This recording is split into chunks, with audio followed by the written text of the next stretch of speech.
necessariamente pela negociação, né? E essa negociação era uma negociação que se dava com os diversos grupos sociais.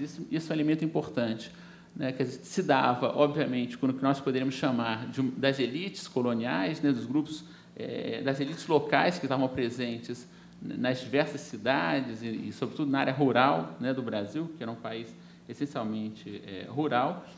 E estava presente, a geografia tradicional vai falar dos índios como indivíduos que estão presentes na colônia no começo, lá pelo século XVI, depois eles somem porque, enfim, acabaram, etc. e tal, né? O que as pesquisas atuais vão mostrar é que não é bem assim. Esse índio continua, e mais do que isso, quer dizer, esse índio, né, essa é uma descoberta recente, ele tem cérebro, ele pensa, né, e como um ser pensante, ele age em relação também aos portugueses, age não só no sentido, né, de lutar contra os portugueses, ou lutar contra os franceses, ou lutar, enfim, contra os europeus, mas age também no sentido de negociar, né? Quer dizer, o índio ele vai... E aí o exemplo mais interessante, mais próximo da gente, talvez, seja o do Araribóia, né? Que vai se colocar ao lado dos portugueses contra os franceses, né? E, a partir dessa aliança, vai exatamente conseguir estabelecer para a sua aldeia uma posição de razoável autonomia dentro da sociedade colonial,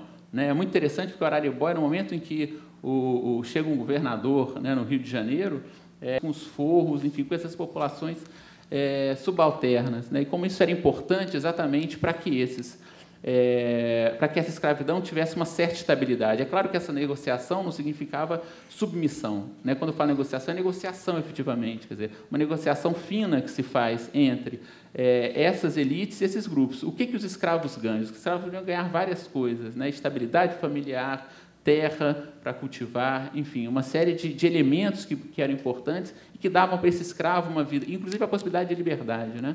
E dava a esses escravos uma vida no cativeiro minimamente estável, né? O que era fundamental. Eu queria terminar falando de uma outra noção.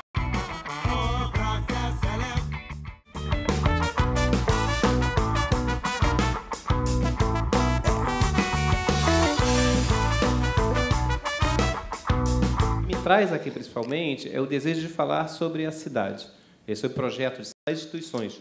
Os sindicatos e partidos que tinham significado e outros movimentos foram perdendo densidade, a própria família perde a conotação tradicional que ela tem, as igrejas, os